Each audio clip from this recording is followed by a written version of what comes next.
ایک نوجوان تھا جس کا نام سلیم تھا۔ وہ نماز سے دور تھا، دنیا کی مصروفیات میں ایسا کھو گیا تھا کہ اسے اپنے رب کو یاد کرنے کا وقت ہی نہیں ملتا تھا۔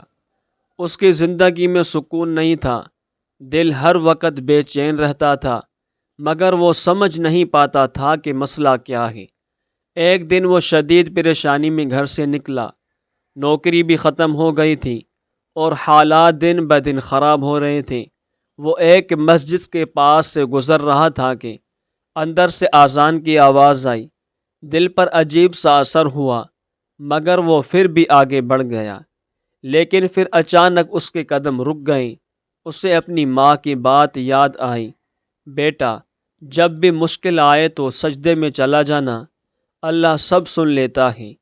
وہ پہلی بار ہچکچاتے ہوئے مسجد کے اندر چلا گیا، صف میں کھڑا ہوا، آنکھوں میں آنسو تھے۔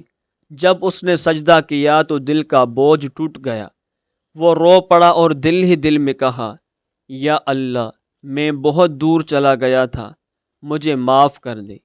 وہ سجدہ صرف چند لمحوں کا تھا، مگر اس کی زندگی کا رخ بدل گیا۔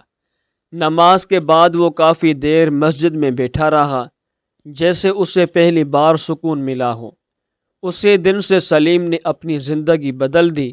وہ نماز کا پابند ہو گیا، گناہوں سے توبہ کر لی اور محنت شروع کر دی۔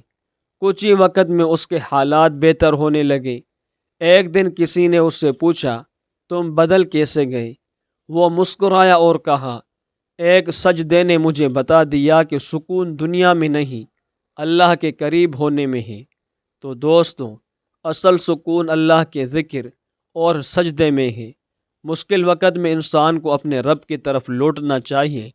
ایک سچی توبہ پوری زندگی بدل سکتی ہے۔ تو دوستو، اگر یہ ویڈیو اچھی لگے تو لائک، شیئر، سبسکرائب ضرور کریں۔